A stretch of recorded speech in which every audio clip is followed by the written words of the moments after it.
Maybe later.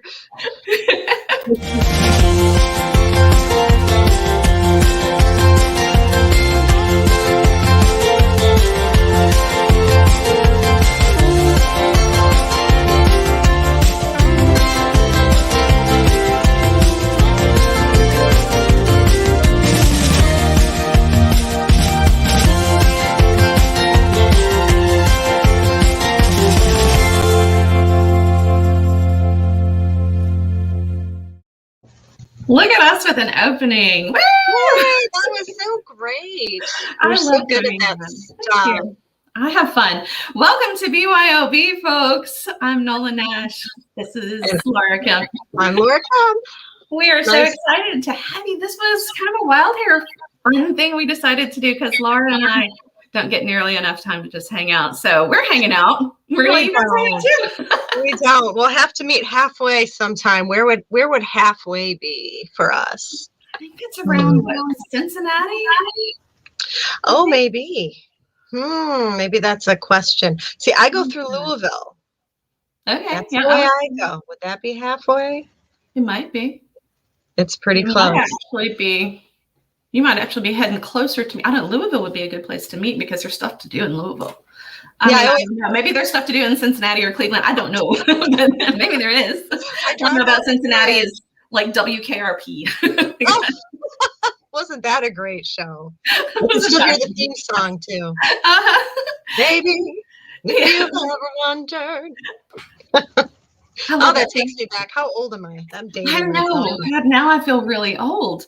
But I think about it every year on Thanksgiving, though. The whole thing where Les Nessman is pushing the turkeys out because, I swear to God, I thought turkeys could fly. Was that an out of a helicopter and they're like crashing? They were going to do like a turkey drop. I don't remember. I don't know if I remember anything specific. Oh, I swear to God, I thought turkeys could fly. Well, Lonnie Anderson was on it, right? Yes. Was he one of the, and I remember the guy with kind of the long hair. He looked like one of the Bee Gees. Yes, that was, oh God, what was his name? He was like such a stoner. I loved him. Anybody remember his name? Y'all put it in the My type of guy. No, I don't know. He looked like one of the Bee Gees, but that's about all I remember. The cute boys. And then there was the guy with the white patent leather shoes because he looked like a used car salesman. I think he might have been the accounts guy. I don't know. Yeah. It's such a great show. I love that show. Now I got to go find WKRP because it's weird. We'll do a montage into that. Yes, absolutely. All right, so this is BYOB and staying true to form. And anytime I am online live, I've got my drink. So I went with BYOB booze. Because that's what I do. That's what. So this she does. It's my thing. Sorry. She went benevolent beverage. What have you got in yours?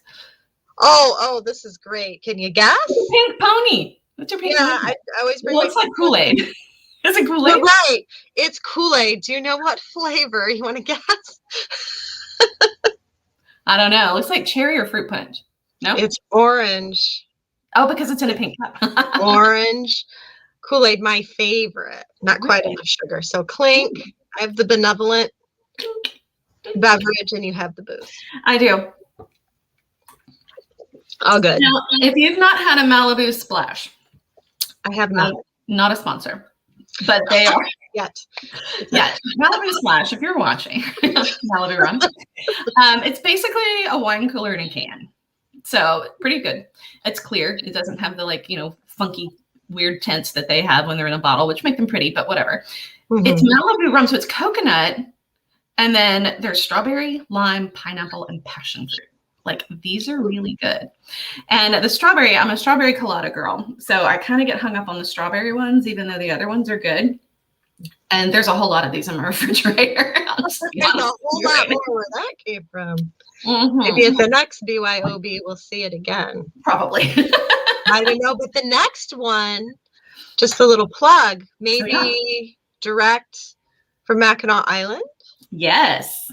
Absolutely. Possibly. So maybe if anybody has a place they would like me to camp out at and do the the live chat from. I'm open to suggestions. I just don't want to look like a weirdo sitting, in the middle of the pink pony talking to myself or my phone. You've decided now that you don't want to look like a weirdo? I've decided now. Too late, right? That ship has sailed. It has sailed. It's sailed a long time ago, honey. So yeah, somewhere from that too, so I might as well talk from anywhere. I mean, whatever. We're just gonna sit here and talk. I'm like, that's that crazy lady again talking to us. That's right, because you'd have your little earbuds in and I would just be talking to my phone. Yes. But I think people would think I was weird in certain places. There is this, I don't know if you've ever seen it on Instagram. There is an Instagram page called Influencers in the Wild. Oh. And what it is, my son turned me on to this. Mm-hmm. What it is people filming people doing that. And so, I could be on this show, is what you're saying. Yeah. You will show up one day on Influencers in the Wild. She's not a weirdo. She's an influencer. There's a difference. It's hilarious. You have to go to Influencers in the Wild. Okay. It's so funny. They take clips from all over the place, and it's literally people filming influencers. So I'm sure on the camera, whatever they're doing, the girl kind of sitting in the waves on the beach, but it's somebody from 20 yards away who's filming the person filming the girl. It is so funny. I think it would be funny. It's hilarious. It is so hilarious to watch. And then sometimes they set it to funny music. Influencers in the Wild on Instagram. Yeah. Yeah. Pro tip for just another place you can spend way more time than you need to online. For those of you looking for a play to not write. Yeah. Right. When you don't want to write, you scroll through social media. Exactly. When you don't want to write, when you avoid writing. But I hear you've been super productive. I have. You're writing. That's exciting. And I'm super excited about what you're writing. I know. Laura and I have conversations about this, and actually, it'll lead us to this because this is here. We're gonna talk about book boyfriends for a minute, and put in the chat, guys, who your book boyfriend is. I know who Laura's is, so I'm gonna let her tell me. We're gonna because it has to do with what I'm writing. So one comment led to the other. So. Laura Kemp, tell us about your boyfriend. I have taken quite a fancy to Louis. Yes. Saucier. Louis Saucier. Saucier. Okay. I didn't even know how to pronounce my own boyfriend's last name. I think in the third one, I'm going to have to do a pronunciation guide. That seems to be a running theme. Saucier. Mm-hmm. Saucier. He is a police officer, which I seem to enjoy because my fella in my books is also a police officer. He has curls that he's always kind of pushing out of his face. Yep. And I'd like to be the one to just sort of push it out of there. I'm a little jealous of his lady love. Now, I don't even know if I am pronouncing her name correctly. Is it Zéolie? Zéolie. I get a little jealous of her at times. And because of that, I so graciously requested that maybe a character based on myself would get to catch Louise' eye, and momentarily she does. Yeah, so momentarily is all I need. Momentarily. So what y'all don't know is that I don't write sex scenes. Now Laura's good at them. I don't write. Well, thank you. I don't write sex scenes, but it's hard. It's hard. Yeah. It's difficult. That sounds pretty difficult to write them. And it's difficult. I know. I just walked right into that, didn't I? It's difficult, and it's almost like writing an action sequence. It's the same thing as if there's a lot of action going on. But I had a professor in college that I really admired him. I went to watch a reading of his, and he opened up his reading with a sex scene. And it was beautifully written, and it was just so brave of him because we were sitting in a library with a bunch of older ladies, and he just comes out with this scene. And afterwards, I went up to him, and he remembered me. It'd been a while since I'd seen him. I said, "What's the trick to this?" And he was like, "You know what? You just if it needs to be there, if that scene needs to be there, you just write it. I don't know if he had, like, if it was the sage advice I was looking for, but it kind of, it released that mystique for me about writing a sex scene. And if it needs to be there, it needs to be there. So now what Laura tells me to do, and our conversation about this and me not writing sex scenes led to something that no one else will ever see. Laura's book boyfriend, Louis O'Shea, and her desire to have a character based on her catches eye resulted in an experiment. I wrote a sex scene for Louis and the character that was based on Laura, and I sent it to her. I was at work when I opened that email up, and I was like, "Whoa!" I was looking behind my shoulder. Are there any students here? My computer kind of faces the classroom. Yes. There were no students, but it was wonderfully written. She has a talent for it, so. It was. I'll have to choose a new pen name. One I can hide behind for when I start writing erotica, because that was fun. That scene will not be in book 3, which is what I'm writing now. Diane was asking, what am I writing? I'm writing book 3 in the Crescent City series, Crescent City Soul, right now. And so that scene will not make it in there, but it's you know, it's in the background for Laura. In the background, it's painting what she's doing. And yeah, whatever you do right concerning my character and Monsieur Sachet, will be just fine with me. But who is your book boyfriend? My book boyfriend is Atticus Finch. Oh, I adore Atticus Finch. Gregory Peck Atticus Finch, or just one in your own mind? Well, I kind of have always envisioned Atticus as Gregory Peck. And honestly, Harper Lee, she said that no one could have played her father like Gregory Peck. And they became really good friends. And the pocket watch that's always mentioned in the book, her father had a pocket watch like that. And Atticus had the pocket watch in the movie. So Gregory Peck used that. After they finished filming, Harper Lee gave Gregory Peck her father's pocket watch. Oh, how nice. Because he had done such a perfect job portraying her father. He did. And so, well, Jeff Daniels is now playing him on Broadway.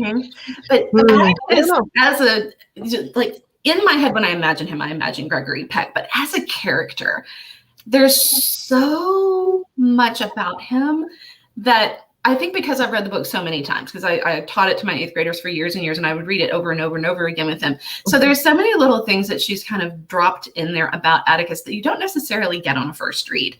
He's actually funny. I mean, he's got a very dry sense of humor. He's actually pretty funny. I love that he stands up for what he believes in. I love that, you know, he's such a good dad. Clearly loved. I know. He's taking care of these kids on his own. My daughter wrote a paper about, and I was assisting her about, and what was one of the things I said, he's kind of the original single dad. He's the original single dad. I mean, this great single dad story. He's just, you know, he's got that quiet sense of calm about him, and yet there are times where he will get riled up about something when it's really important. So he knows how to make a point.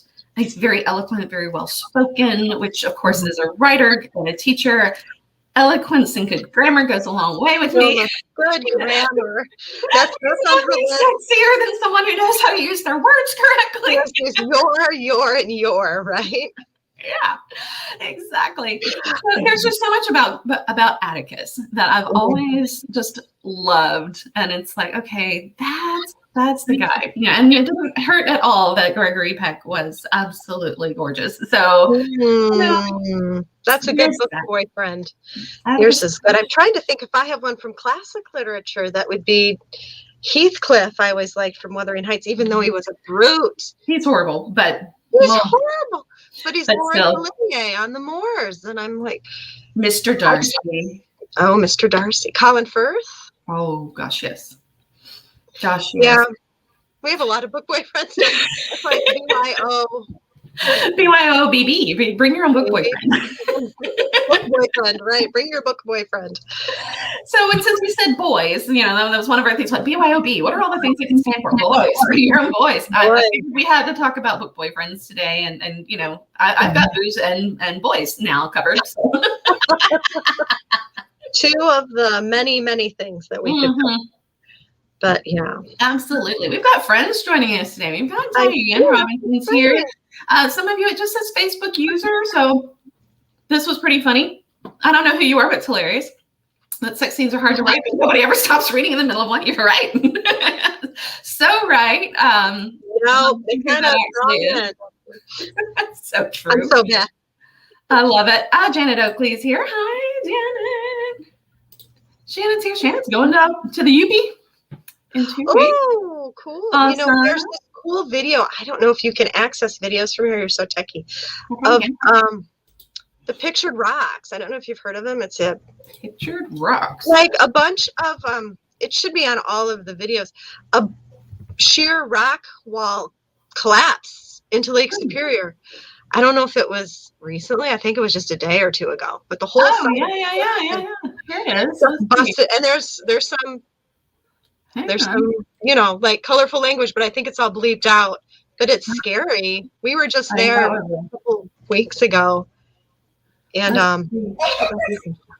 Ooh. That sounds like the guy screaming. Yeah, it's kind of scary. That was. Let's hang on. Let me see if I gotta find it again because it started going. Let me see if I can figure out how to share my screen. Stop. Why did it? Oh, sure. Well, I can give it. Hang on. Let's see. I think I can share my screen. Share screen. Am I sharing my screen? Can you guys see anything? I don't. Here we go. Can you see that? Yes. She's so good. Here it is. It's Pictured Rocks. Oh, guys, we're gonna get some. Holy shit! Back up, Brad! Back up! Oh my God! Back up the pontoon. You can take these pontoons around Pictured Rocks, and it just collapsed. That's crazy. And here comes the tsunami. Oh, the language is there, sorry guys. Not working. Unedited version. Unedited. Oh my gosh, the wave. But yeah, now it's just gone. That whole cliff thing. Wow. And people kayak there tons. There's like a big sea kayaking, company. There's somebody hitting right up on it. It's so lucky or blessed that nobody was kayaking right there at the time. Oh my gosh. Yeah. That's crazy. So if you go to Pictured Rocks, that part's gone. Yeah, so don't go there. That's where I was going. That part's gone, but there's still more, and hopefully not. That's scary. What if other parts of the cliff are just getting ready to collapse? Because you get you can get right up. We got right up to the edge there, and we're swimming off of our pontoon, swimming around there. We would anchor, and if something like that had happened, while we were anchored close to the cliff, we would have been toast. Would have been all over. So yeah, that was recent. So that just happened again because Sharon said it happened last year before, and so yeah, that was actually recent. Yikes! Craziness, crazy. Yes. Okay, hang on. I got a thing for that. Look, I got stuff. All right, so we're gonna do some Louisiana and Michigan trivia right now. So here's how this is gonna work. We are gonna ask you some questions about Louisiana and about Michigan. You guys who are watching are going to put your answers in the comments, and we will choose some commenters for some stuff. So, all about swag stuff. You got fun stuff, swag stuff we can send you. I have some cute little magnets that I love to give away. Yes, I love magnets. Your clay magnets are awesome. I've got some fun. I've got keychains. I've got magnets and stickers. And if somebody gets a really hard one, I may make it worth a mug. I have a Nola and mug that we may have to give away. Where is it? I put it somewhere. I don't know. Oh, it's on my bar in there. Anyway, Nolan Ash mug. So we can do some fun things with that. So make sure you got your commenting on and get ready to go. I'm going to let Laura start because the trivia was her idea. She was with Wade Rouse, Viola Shipman. That was a lot of fun. That was fun watching you guys together. He's a trip. And you guys in history was fun. So Gary's over there with his, he'd always turn to the side when he was. He's looking at Gary like, what's the answer? Phone a friend. No, Gary's not going to give you the answer. But do you want me to give the answer on these? Or do you want me to just? We'll see. Let's see how people, see if folks we got enough folks commenting. It's hard for me to give the answer. I think they should give the answer. And if the folks who are tuning in live, they can get the prizes. Okay. So we may save one. Maybe we'll save one that's like our special tune in later prize.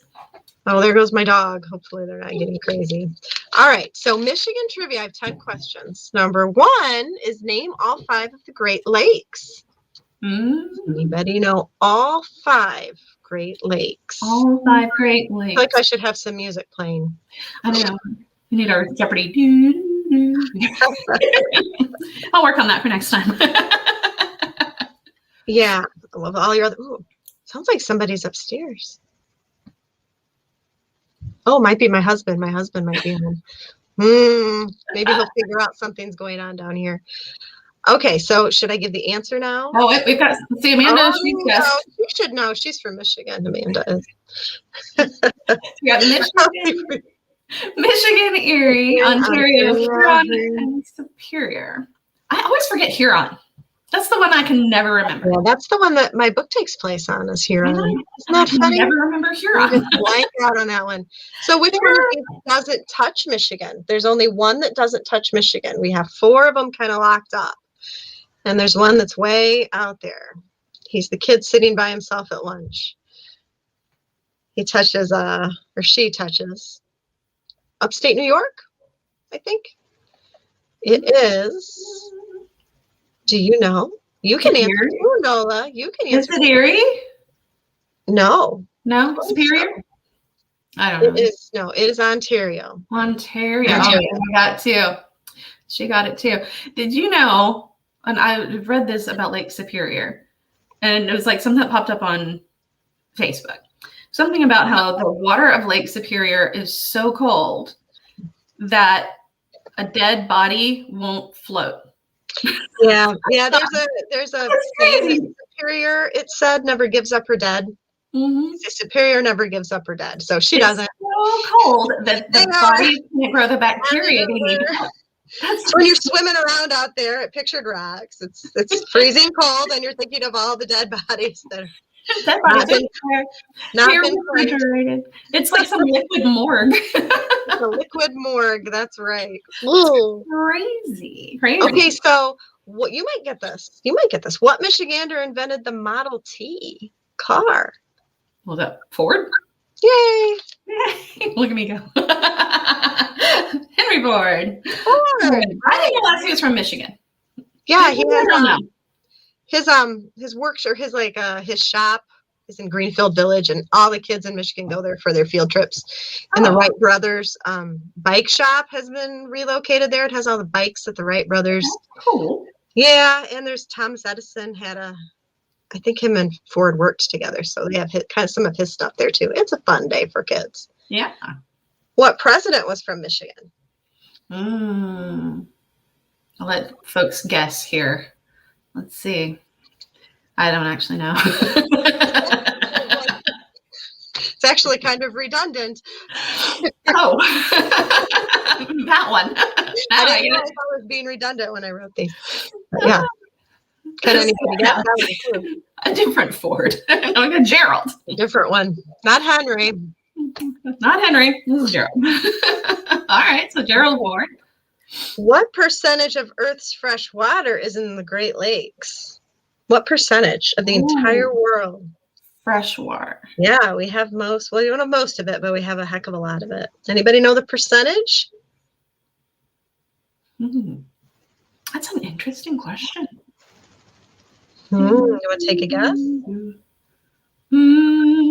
65? Not quite that much. Not quite that much. I was giving them a lot of credit. It's 20. 20. Really? That's it? Which is so a lot, though. I think It's still a lot, but I would have thought even more because I think about all the salt water we've got. Yeah. It seems like a very most large of it's in the polar caps, I think, is where most of it is. Oh, frozen water.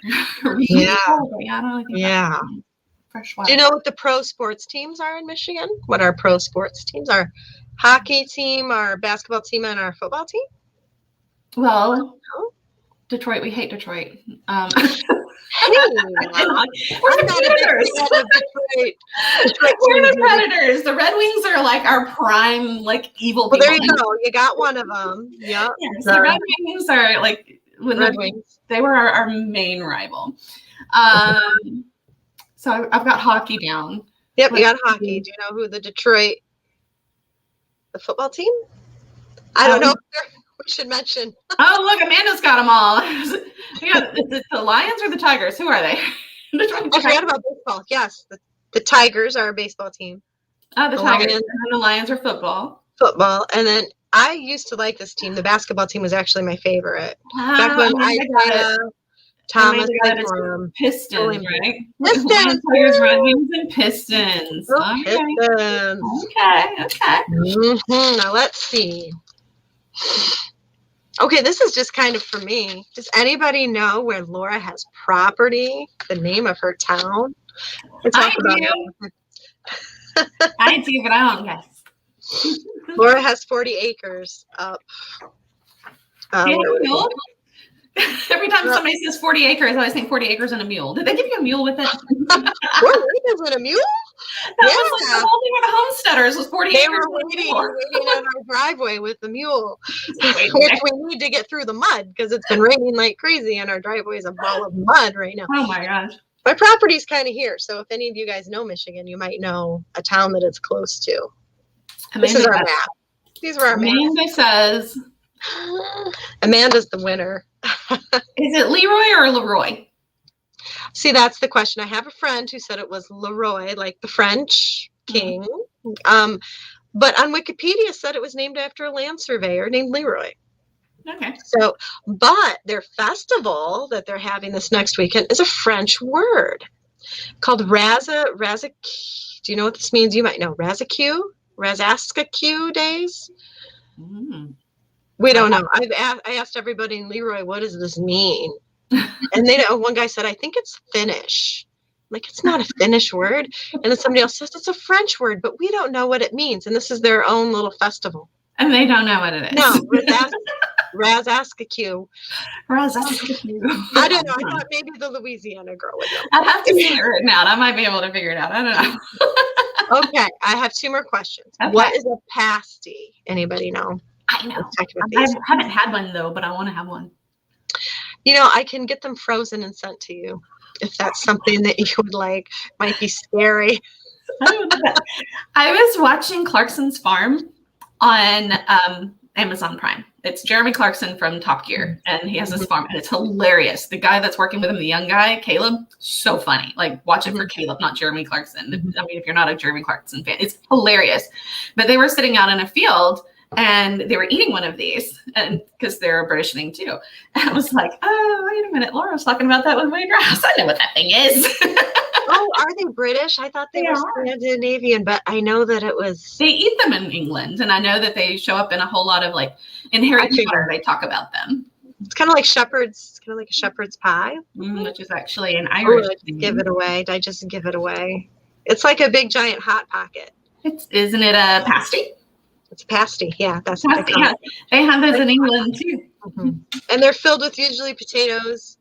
I get a veggie pasty. Sometimes they throw like carrots and even broccoli in there, which I like, or beef, chicken. And then now this is a big thing, like which camp are you in? Are you a gravy person or a ketchup person? Oh. Lots of people like gravy on them. Lots of people like ketchup, or there's me who likes both. And I bring it on. all together and I eat it. But usually you like one or the other. You just dump your gravy or your ketchup on top of it, and it's enormous, and you don't have to eat again for weeks. Yeah, you're done for weeks. That's what it looks like on the thing. There's a huge thing. I'm going, huge.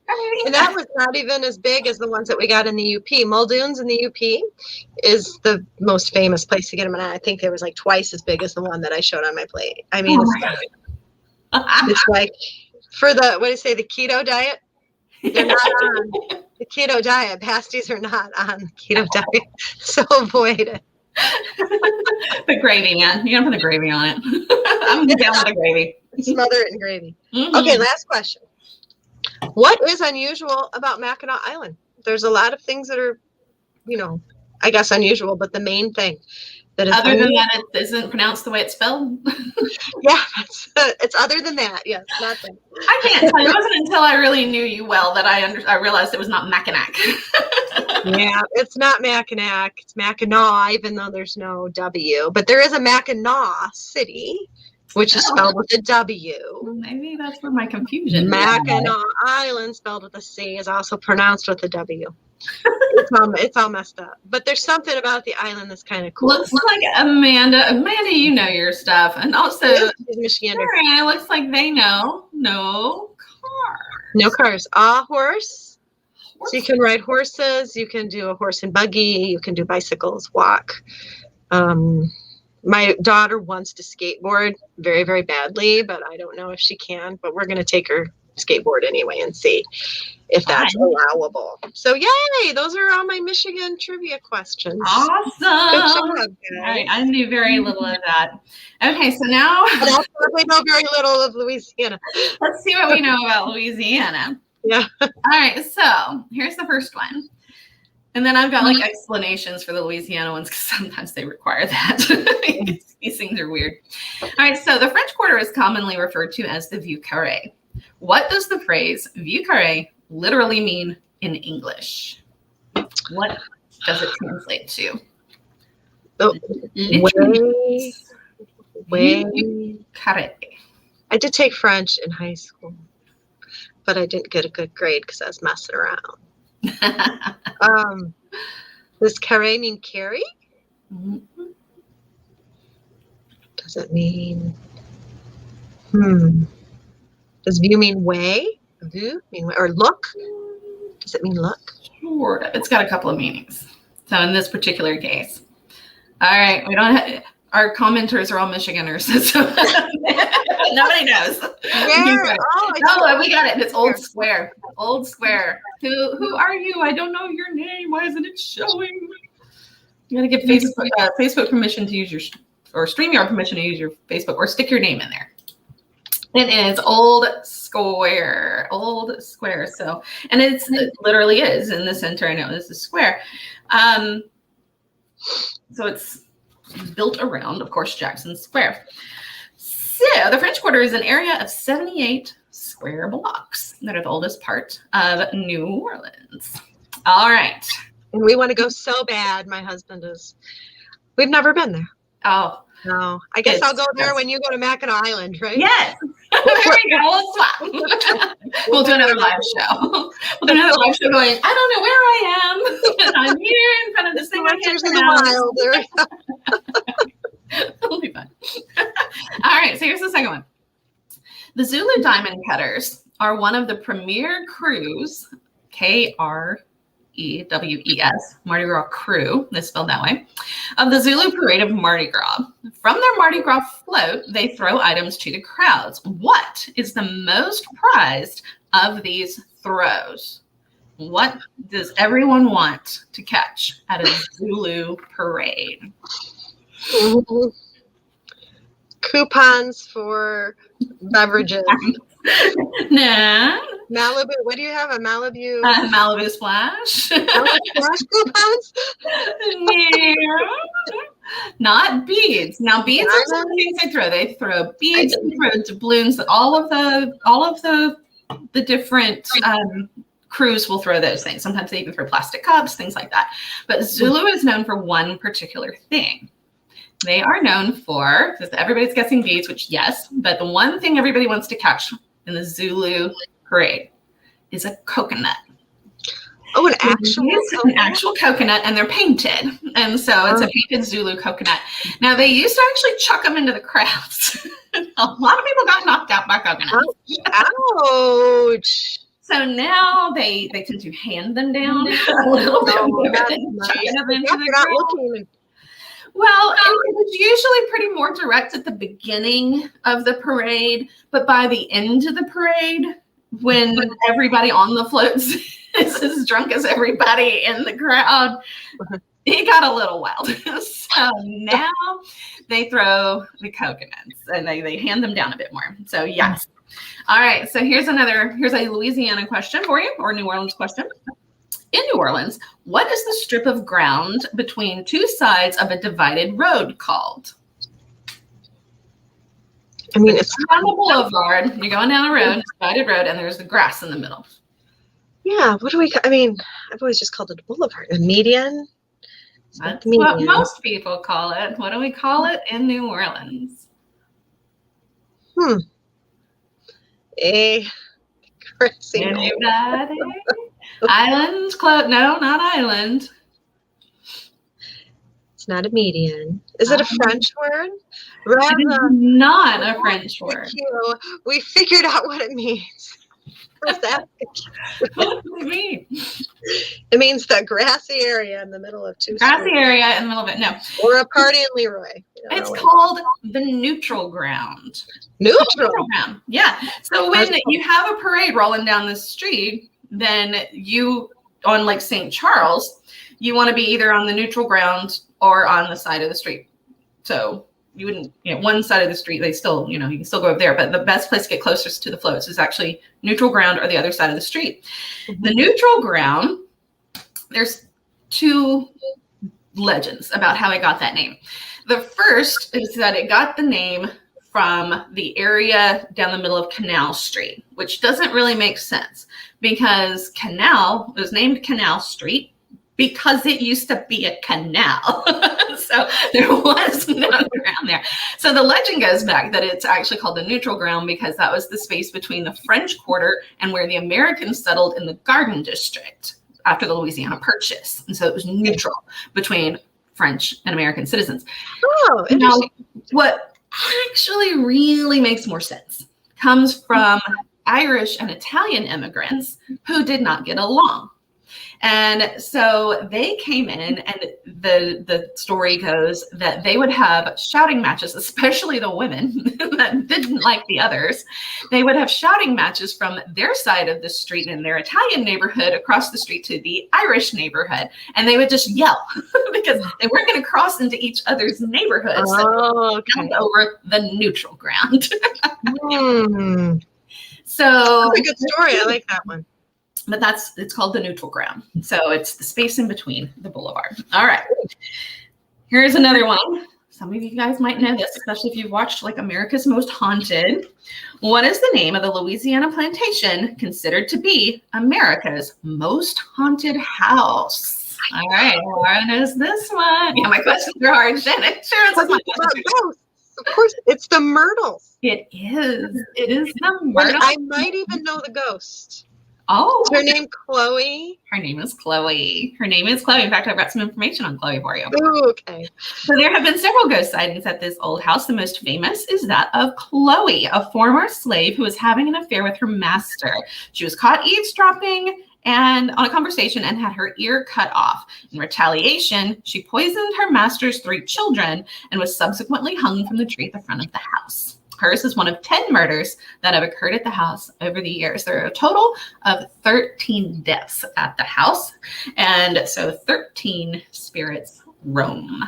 What an uplifting place. Yes, it's actually beautiful. Yeah, it probably is. I wanted to do a plantation tour and never done it. Yeah. Well, her whole thing with this, they don't really tell the full story of the children. Her whole thing was because she had lost favor with the master when she was eavesdropping. What she actually intended to do was poison the children by putting poison in a cake, but enough to make them sick and then nurse them back to health and then regain favor with the master.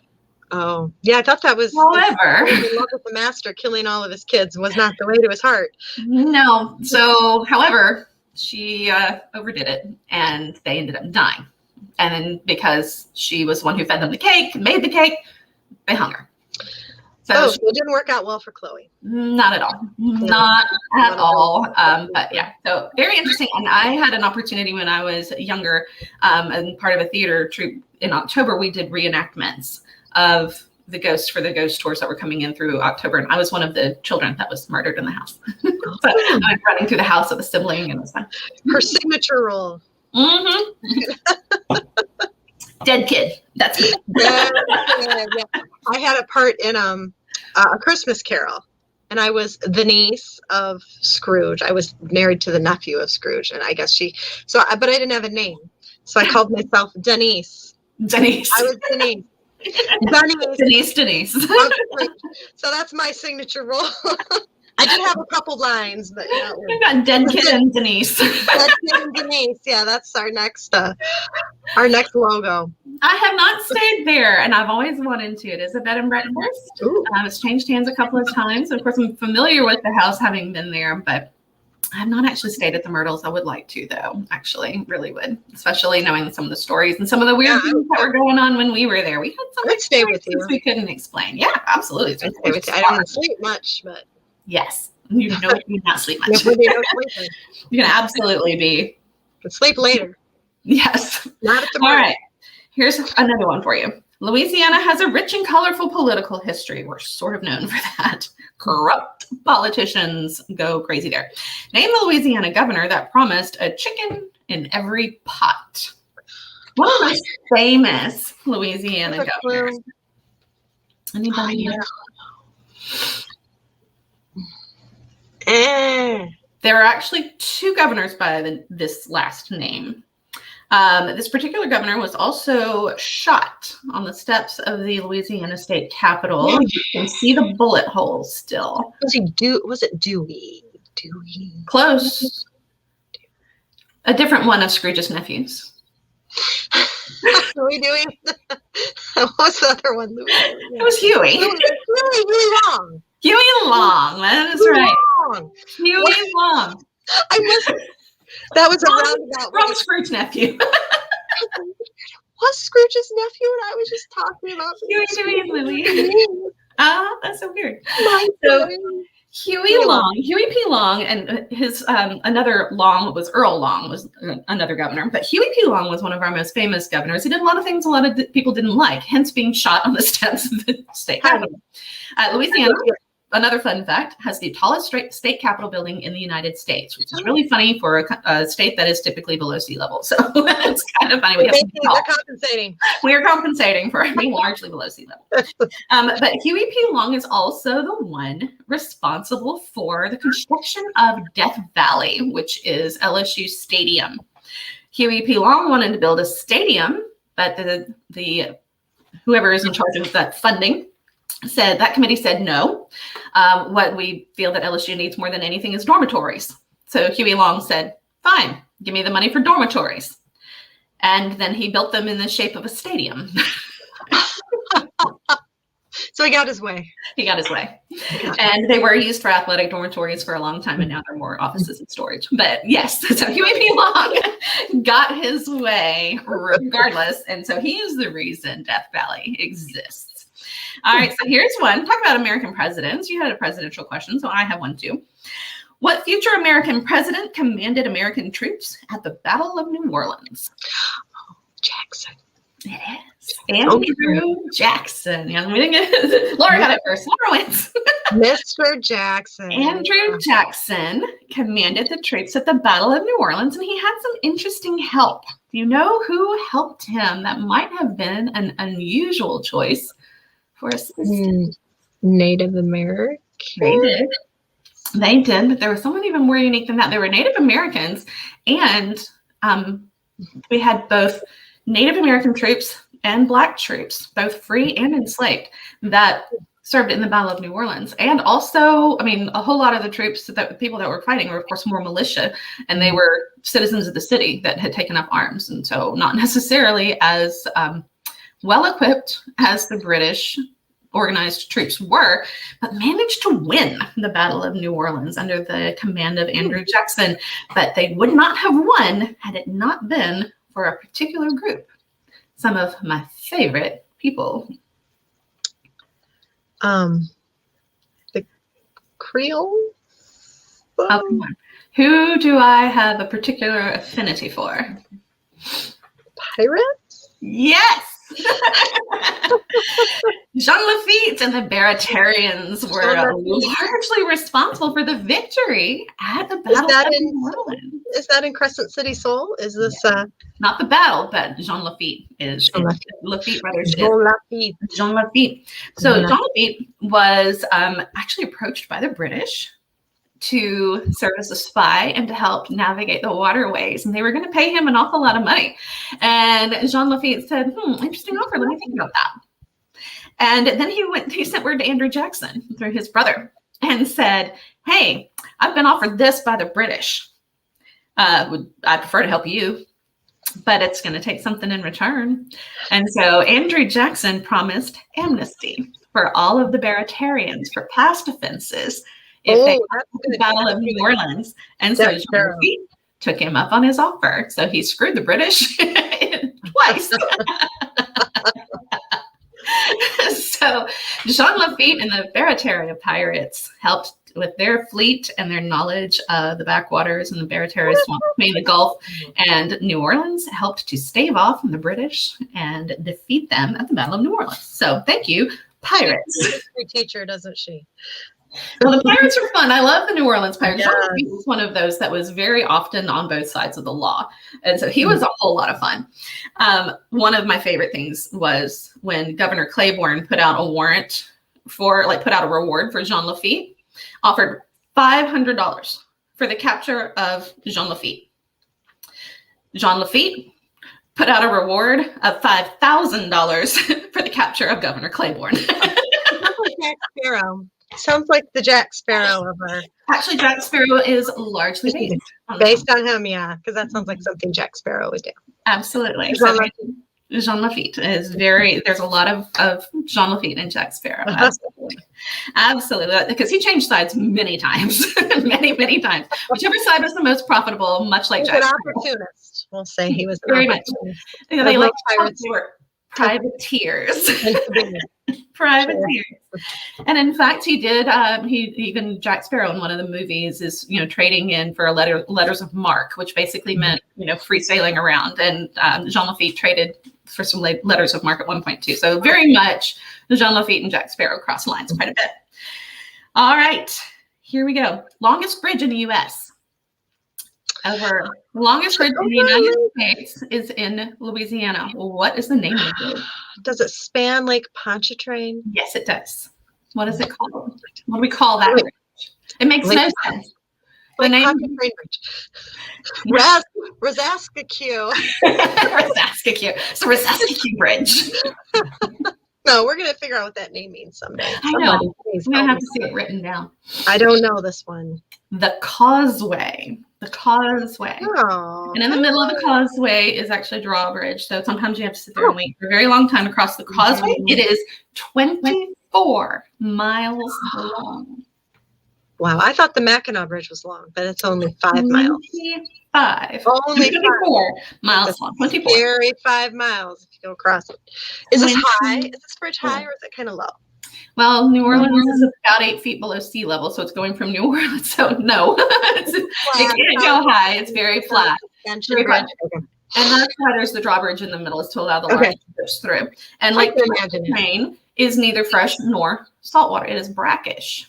It is brackish. All those creepy critters live in there that can go either way. Mm-hmm. And it's spelled exactly like you thought it was, Amanda. It is Causeway, just like that. Causeway Bridge. Yeah. Okay, let's see. Oh, this is fun. The Louisiana State Dog. Anybody know what the Louisiana State Dog is? Dog.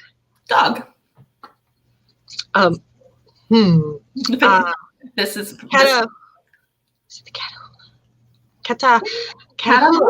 It is the Catahoula leopard dog, also known as the Catahoula. This is the Catahoula. It's a very cool looking dog because it's like this bluish gray and spotted. and they have really, really cool looking eyes. I Centenary College, which is where I went to college, my grandfather went to college, and my daughter now goes to college. It used to be the Centenary Gents. It was an all-male school when it was started back in the 1800s. It's been around for a very long time. And they recently adopted the Catahoula as their mascot. And they're hoping to get a Catahoula actually on campus for next year. And the Catahoula, the mascot is called Skeeter. Skeeter. The Catahoula. So let me see if I can pull up a picture here. Catahoula leopard dog. Let me see if I can find a picture for you. Images. I have a funny story about how I got that right. Why would I ever get that right? I want to know how you got that right. Let's see. Here we go. Sharing the screen. Let's put in the Catahoula. So here are pictures of Catahoulas. Aren't they cute? They are. They look like a leopard. Yeah. Are they hunting dogs? Yes, they're great. Birding, hunting. Look at their eyes. Oh, look at the eyes. Yeah, very pretty. Cool? Mm-hmm. They are so cool looking. But Skeeter is the look. I was looking at Cozy's. Stop sharing my screen before I get to my bank account information. Little plug there for. I had one and I threw it away. I don't know what happened. I threw the can away that it was in, and I didn't take the thing off. Don't throw away the koozie with the can, or the can with the koozie. It's like throwing the baby out with the bath. That's water. That's terrible. And then I was so sad because I didn't realize I had done it until I was trying to find another one. I don't know. Okay, so Skeeter leads us into the next question, which is, what is the Louisiana state bird? And it's not the mosquito. I know. And it gives us one of our the whatever state. Did I say it? What is it? Yes. They are so scary. There's more than one kind of pelican. This is I don't know the scary pelicans with their little. They went after us when we went to Key West. We stopped at Robbie's. I don't know if you've heard of Robbie's. It's halfway, and you feed the fish. What are they? I'm probably saying it wrong. Terrapins. Terrapins. But that wasn't the scary part. The fish coming out and grabbing your hand and taking the minnow was not the scary part. The scary part was the pelican that slowly sits there and closer and closer to your daughter with this big hooked beak, and it was trying to get the minnows out of her hand. It was trying to stick its head in my purse. They were everywhere, and they are so big. They're huge. They're so much bigger than you think. They do that thing with their mouth, like they're gonna stick your whole head would fit. Now those are white pelicans. Louisiana has a different one. Brown? We have a brown pelican. And so we are known as the Pelican State. But if you ask most people who live there, they will tell you that the mosquito is the Louisiana state bird. Michigan might have you on that too. We've got lots of skeeters. Like giant. Not the Catahoula, the mosquito. Well, let's see. To help Shanessa here, Catahoulas are gorgeous. They are very pretty. So if your father-in-law said that your mom was prettier than a Catahoula dog, then that was actually good. You're prettier than a Catahoula hog dog. That's awesome. Yes, that was actually. That's when I knew. Yes. That's when you know it's love. When you're prettier than a Catahoula hog dog. But yes, Catahoulas are actually really good. Gorgeous. Now, here's this one might be a little easier for you guys. Louisiana does not have counties. What are the political subdivisions in the state of Louisiana called? Anybody? Parish. Because of Steel Magnolias. Yes, if you watch Steel Magnolias, you know. So the parish has actually come from the fact that they were basically, kind of everything revolved around the Catholic Church. And we are the only state to still operate under the Napoleonic Code of Law. And so we have parishes and the Napoleonic Code. So we're, Louisiana is still very French, even though. But you still don't know what that Q means. Come on, guys. I don't know what we need some Louisiana experts. Nobody knows. No one knows. Even the people there. So yes, I was born in East Baton Rouge Parish. So I was on the east side of the Mississippi River, across from East Baton Rouge Parish, or West Baton Rouge Parish, on the other side of the Mississippi River Bridge in Baton Rouge. So there you go. Orleans Parish, of course, is where New Orleans is. But now the northern part of the state is actually Protestant, very Protestant, where South Louisiana is very Catholic. And even though they're Protestant, they still have parishes. Sorry, the whole state's Catholic. Die hard. Yeah, but we are the only ones with parishes. The only state in the union that has parishes, not counties. Cool. And it's really funny because when you grow up there, you don't really realize that's odd until somebody else tells you.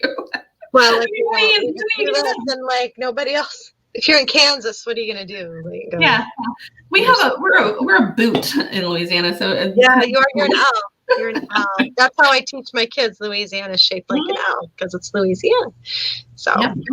Absolutely. All right. So what have you've been reading some good stuff, and I'm going to let you talk a little bit more about what you read because I want to hear more about it. But I'm going to tell you what I've been reading, and here we have a slide for this too.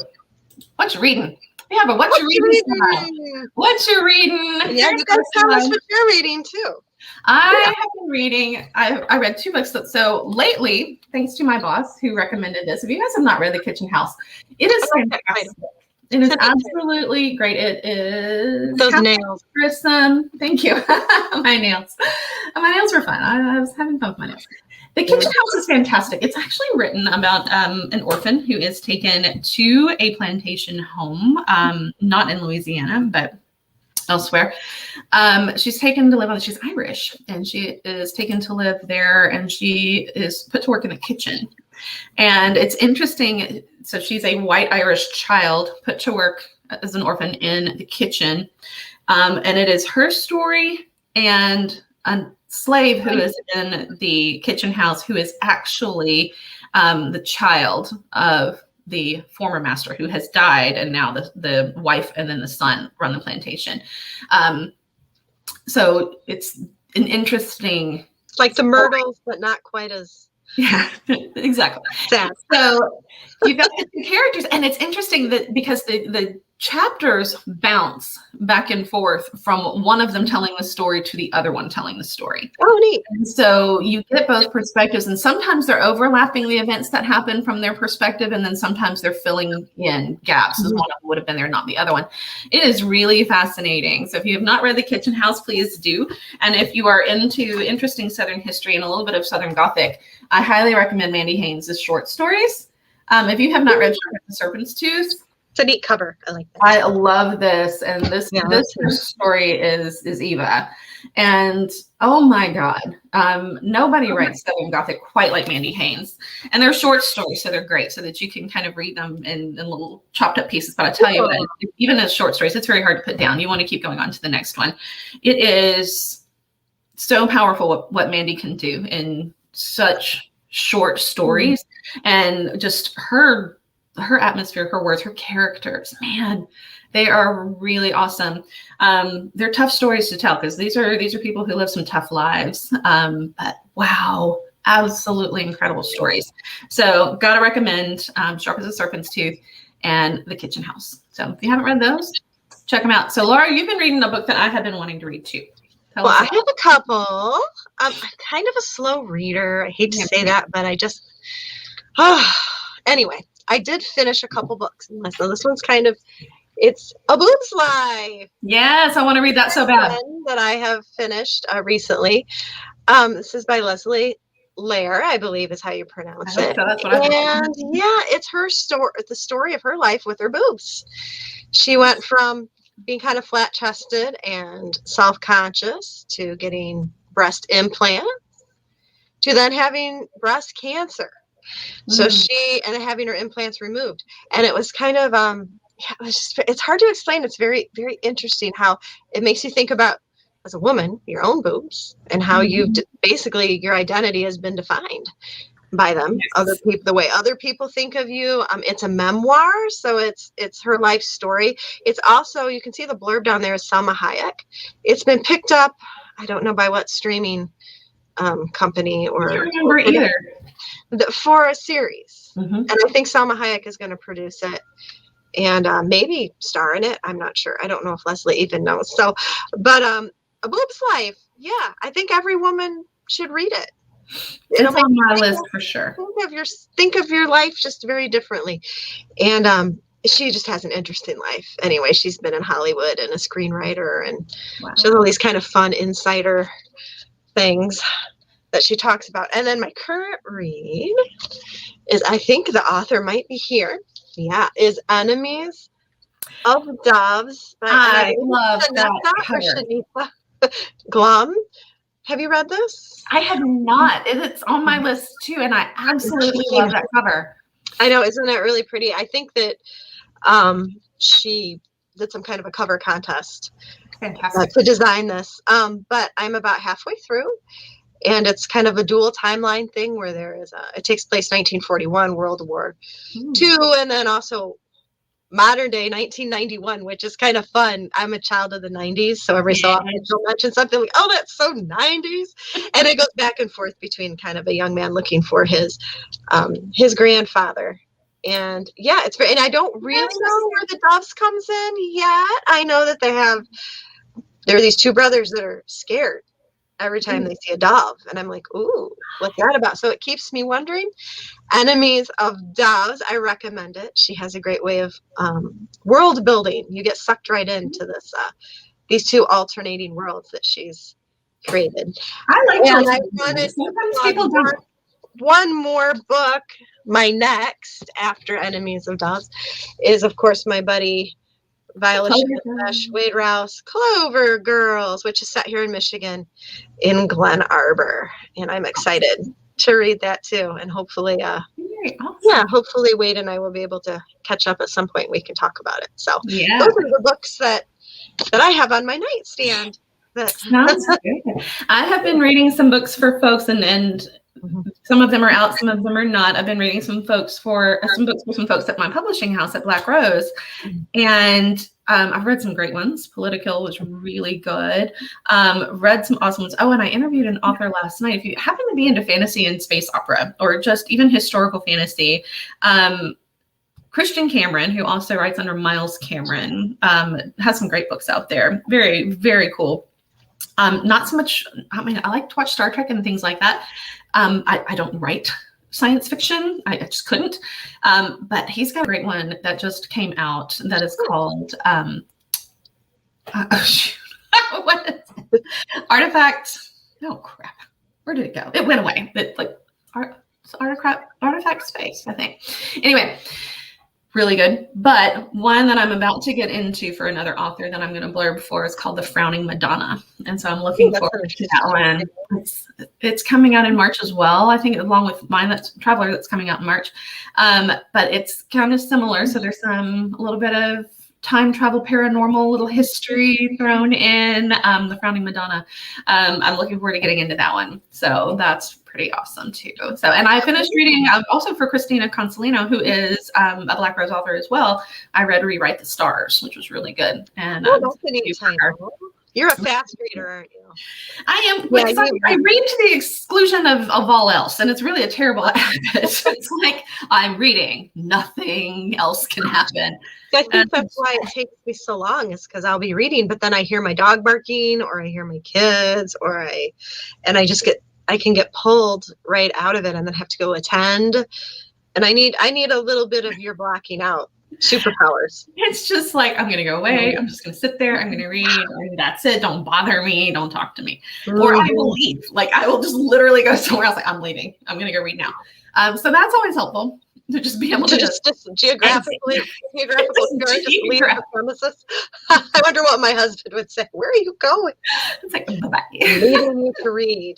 I didn't tell you though that I've been working on I've been editing the third in the Yellow Wood series. Ooh, hang on, we got a graphic for this. Oh, there we go. I need to segue into that. It's a graphic. I figured as we got to it, I just put the graphics up. Oh, okay. Breaking news, graphics. Breaking news. Laura and Nola have been writing. Pictured rocks falling. It's not that news. It's something different. No. But yeah, I'm editing the third.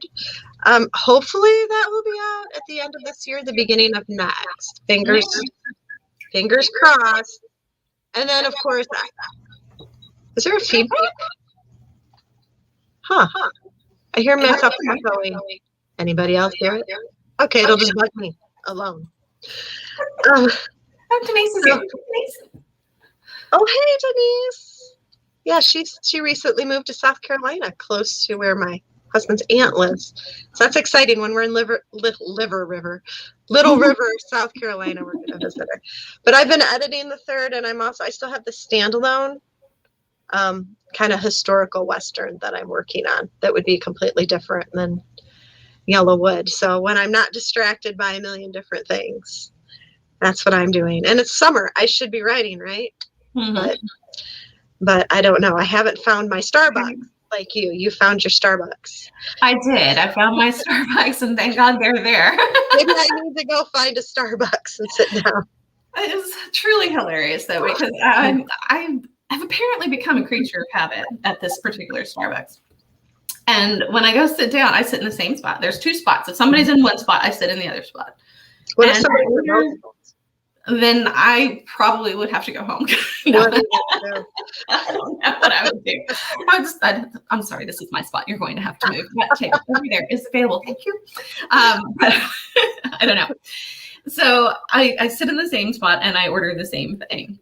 And one of my former students works there. And when she's there, it is so funny. I mean, the other day I realized just how much of a creature of habit I actually was when I walked in and she says, "Hey, Miss Nash, same spot, same order." Same spot, same order. Sounds like a book. And yeah, it does.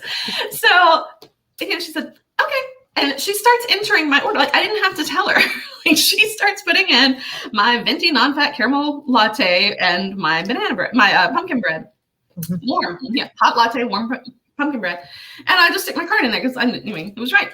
I go sit down and she just brings it to me. Like, it's like, "Hi."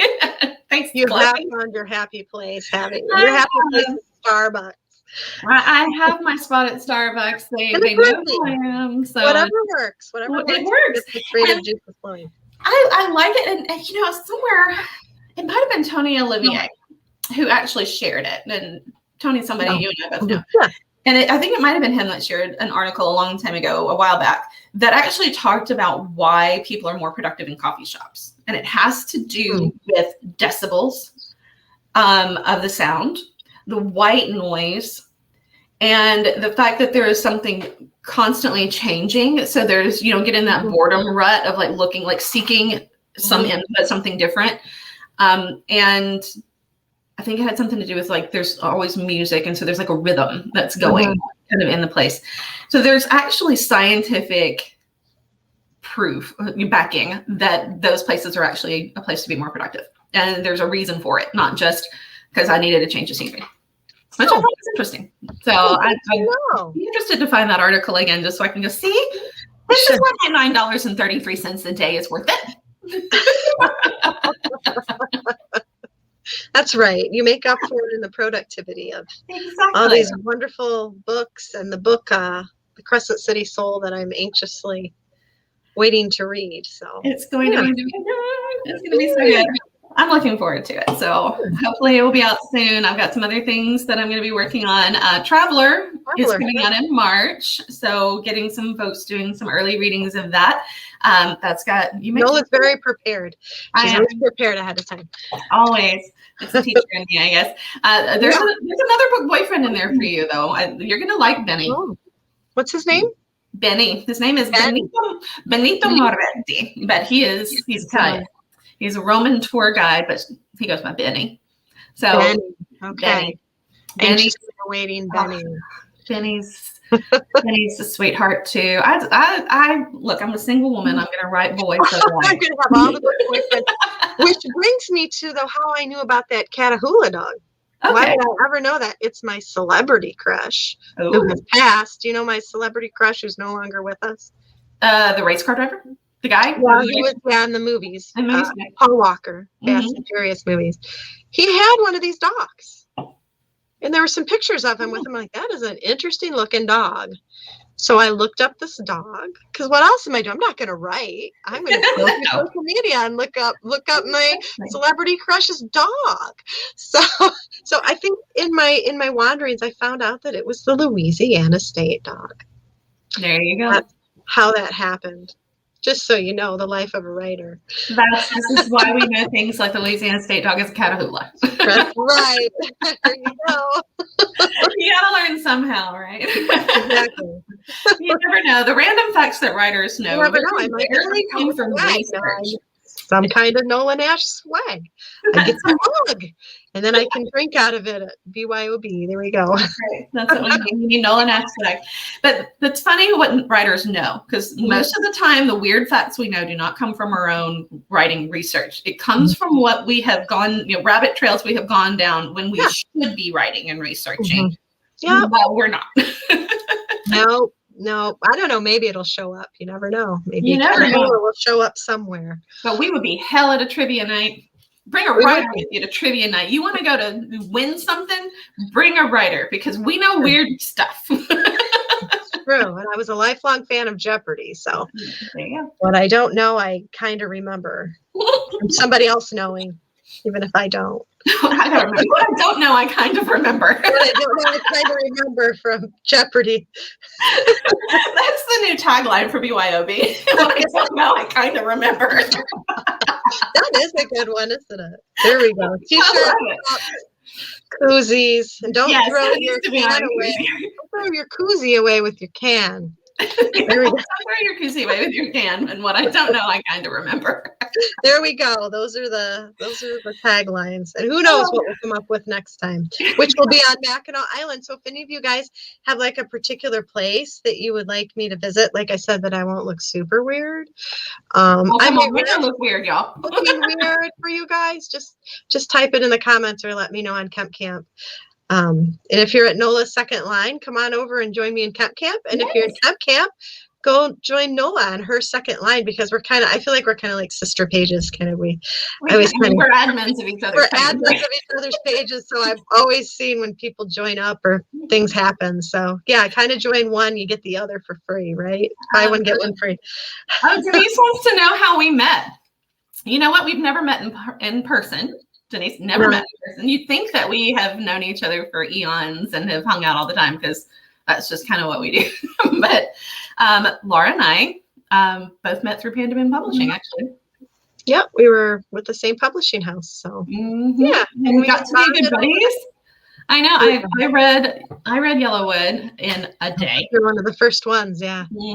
I read it in a day and loved it. And so Laura and I have been buddies ever since. Yeah, and we have a lot in common. I mean, both being in education, both being authors, both both liking ghosts, and cute guys, cute boys that we fantasy. Yeah, Addison Finch and Heathcliff. They all have literary boyfriends, and we are both sassy, snarky people who tend to say what's on our minds. Maybe not publicly, but we like to vent to each other. It's kind of one of those things that's like every now and then we get random messages from each other. I'll get them from I know Laura's a morning person because I'll have messages come in at 6:30 my time. And I know Laura's up ready for work. I forget you're an hour behind me. I need to be a little more cognizant of that. I'm an early bird, so no, my alarm goes off for school on my school days. My alarm goes off at 5:15.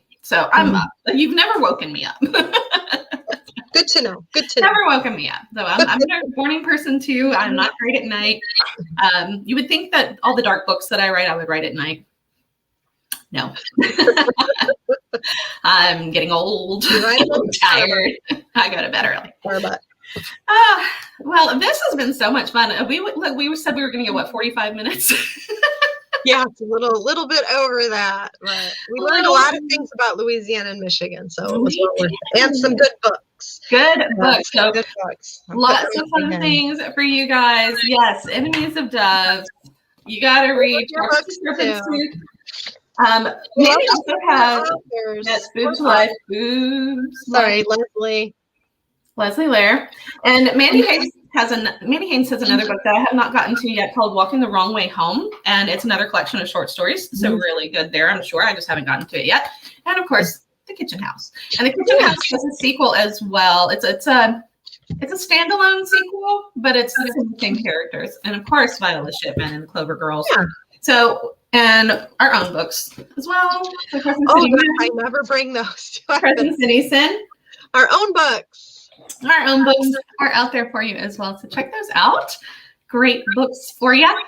And, funny people. So be watching for the next BYOB. Laura and I are going to enjoy doing this. And, you never know I'm working.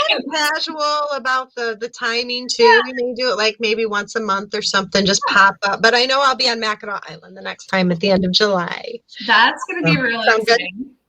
Totally. And guys, too, I am now one of the interviewers on Writer's Showcase on Authors on the Air. So check that out. If you see those posts, that's what I'm doing, is interviewing authors with Authors on the Air. And that came about here recently. So June was the first month that I was doing interviews for them, but I do interview the second and fourth Tuesdays of every month. And I'm a busy girl. I'm a busy girl. So lots of ways to hang out with us, but of course, join Nola's Second Line and Kemp Camp. We have a lot of fun over there. Kemp Camp is a hoot and a half. I spend a lot of time on Kemp Camp too. I like it. It's fun. Laura does funny things.